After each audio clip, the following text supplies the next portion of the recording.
Afternoon everyone. Welcome to अकॉन institute for nurses Dehradun. तो आज हमारे साथ बैठी है अंजलि शर्मा, जिन्होंने अभी अभी नॉट सेट 7 में अपनी 486 रैंक सिक्योर की है। So first of all many many congratulation Anjali, आपको बहुत बहुत ज्यादा बधाइयां कि आप as a proud nursing officer, मतलब आपको बिग पोस्ट मिलने वाली है, ठीक है, एम्स में। तो सबसे पहले तो अंजलि आप ये बताओ कि मतलब अपने बारे में इंट्रोडक्शन दे दीजिए। आप कहाँ से हो, ग्रेजुएशन आपने कहाँ से करी है, एंड आपको एकॉन के बारे में कहाँ से पता चला है कि आपको कोचिंग करना है, तो आपने एकॉन ही क्यों चूज किया? तो मेरा नाम अंजलि शर्मा है और मैं हिमाचल डिस्ट्रिक्ट सिरमौर से बिलोंग करती हूँ। मैंने अपनी ग्रेजुएशन माता Padmavati college of nursing Nahan से कंप्लीट करी और मेरी ग्रेजुएशन अभी फेब में ही कंप्लीट हुई है। फेब 2024 में ही कंप्लीट हुई है। उसके बाद हमारे एक सीनियर आए थे यहाँ एकॉन में, अनिकेता मिस। तो वो हमारे कॉलेज में आए थे, जब हमारी फेयरवेल थी तो वो हमारे कॉलेज में आए थे। तो उन्होंने हमें बताया कि मैंने कोचिंग करी है एकॉन से। तो फिर मुझे लगा ये एकॉन कहाँ होगा। उन्होंने ये नहीं बताया कि देहरादून, उन्होंने बताया कि मैंने कोचिंग की एकॉन से। वो बहुत अच्छा इंस्टीट्यूट है। मतलब वहां जाके मुझे पता चला कि मुझे कितनी नॉलेज लेने की जरूरत है। मतलब अभी हमें कुछ भी नहीं आता है।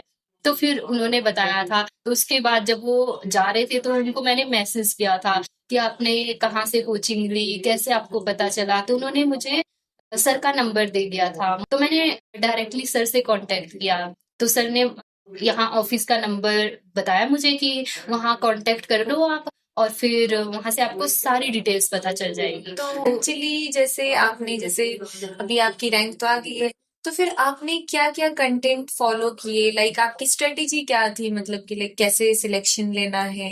एक स्ट्रेटेजी होता है ना, कैसा बनाया था? यस मैम, स्ट्रेटेजी तो अकाउंट के टीचर ही बना के देता है। सब कुछ स्टेप बाय स्टेप बताता है कि पहले स्टेप में आपको नोट्स रिवीजन सबसे इम्पोर्टेंट है। नोट्स रिवीजन, क्योंकि नोट्स तो टीचर्स दे देते हैं, पर हमें लगता है कि टीचर्स ने पढ़ा दिया तो हमें आ गया, बट ऐसा नहीं होता है। नोट्स रिवीजन बहुत इंपॉर्टेंट होता है। और सर ने भी हमें यही बताया था कि फर्स्ट स्टेप होता है कि आपको नोट्स को रिवाइज करना है, डेली रिवाइज करना है। उसके बाद आता है कि क्वेश्चन प्रैक्टिस। और क्वेश्चन प्रैक्टिस इतनी इंपॉर्टेंट होती है क्योंकि हमें भी पता है कि ऑब्जेक्टिव टाइप क्वेश्चन ही आएंगे। तो क्वेश्चन प्रैक्टिस जितनी करेंगे उतना टाइम भी मैनेजमेंट हो जाएगा और हमें पता भी चलेगा कैसे कैसे क्वेश्चन आते हैं। तो उसके लिए भी सर ने बताया था कि आप टारगेट हाई बुक आती है उसको फॉलो करो। और स्टार्टिंग से सर ने बोला था कि स्टार्टिंग से आपने क्वेश्चन करने हैं, तो सिर्फ ये देखना है कि क्वेश्चन होते कैसे है, क्योंकि हमने कॉलेज टाइम में ऑब्जेक्टिव क्वेश्चन नहीं देखे होते हैं, सब्जेक्टिव भी पढ़ा होता है। तो हमें पता भी नहीं होता कि इसके ऑप्शंस ये क्यों है, इसका आंसर ये क्यों नहीं है। तो आप दिन में कितना पढ़ लेते थे? दिन में वैसे तो जब मैं कोचिंग थी तो 6 घंटे कोचिंग का तो था ही कि यहाँ आके कोचिंग में पढ़ना है। उसके बाद भी मैं कम से कम 7-8 घंटे निकाल लेती थी घर में भी।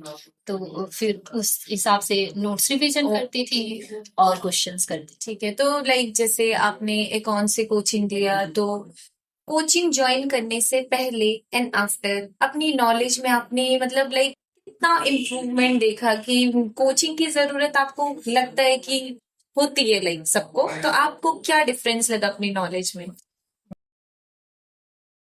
बहुत ज्यादा डिफरेंस लगा मैम, क्योंकि जब हम कॉलेज से आते हैं ना तो कॉलेज में होता है कि वो होता है कि सिलेबस कंप्लीट करवाना है। क्योंकि यूनिवर्सिटी के एग्जाम होते हैं तो उनमें कॉलेज वालों को भी रिजल्ट चाहिए होता है, तो उनका होता है सिलेबस कंप्लीट करवाओ। वो ज्यादा कंसेप्ट पे ध्यान नहीं देते हैं, और जब तक हमारे कंसेप्ट नहीं होते हम ऑब्जेक्टिव क्वेश्चन सॉल्व नहीं कर सकते। तो जब मैं अकाउंट में आई मुझे बहुत सारी ऐसी चीजें पता चली कि मुझे लगा कि मैंने 4 साल में सच में पढ़ाई करी है। मैंने पढ़ा भी है कुछ, ये तो सब नया लग रहा है। क्योंकि यहाँ पे बहुत सारी चीजें ऐसी पता चली। सब्जेक्ट में भी जो सब्जेक्ट मुझे अच्छे भी लगते थे, लाइक ओबीजी पीडियाट्रिक्स, जो मुझे लगता था कि मैं कॉलेज में ये बहुत अच्छे किया है, पर यहाँ आके पता चला ये भी था इसमें, ये भी था इसमें, ये कहाँ से आ गया। तो वही पता चलता है। मतलब कोचिंग की नीड होती है क्योंकि कॉलेज में आपके कंसेप्ट नहीं बन पाते हैं उतने अच्छा। और कोचिंग में जैसे स्टेप बाय स्टेप बताते हैं तो वो बहुत जरूरी होता है, क्योंकि हम सेल्फ स्टडी से सिलेक्शन ले सकते हैं, बट उसमें क्या होता है कि आपको पता नहीं होता है कि आपको प्रोसेस कैसे करना है, और उसमें टाइम बहुत लगता है। फिर सेल्फ स्टडी में 2 साल 3 साल फिर आप पढ़ते ही रह जाते हो। तो इसीलिए कोचिंग की नीड होती है। और कोचिंग में मतलब कम टाइम में 6 महीने की कोचिंग में सिलेबस भी कंप्लीट हो जाता है, फिर आपको पता भी चल जाता है कि स्ट्रेटेजी कैसे भी देते हैं, हाँ right. प्रिपरेशन करनी है, तो वैसे करके हो जाता है। तो फिर आपके जो अपकमिंग फोर्थ ईयर स्टूडेंट्स है और जो प्रिपरेशन कर रहे हैं, तो आपकी उनके लिए क्या एडवाइस रहने वाली है कि लाइक आपको क्या करना चाहिए, कहाँ से कोचिंग लेना चाहिए? मेरा तो यही एडवाइस रहेगा कि मैंने जिस इंस्टीट्यूट को फॉलो किया है, आप लोग भी उस इंस्टीट्यूट को फॉलो करें, क्योंकि मैं अपना एक्सपीरियंस बताऊं तो बहुत अच्छा इंस्टीट्यूट है।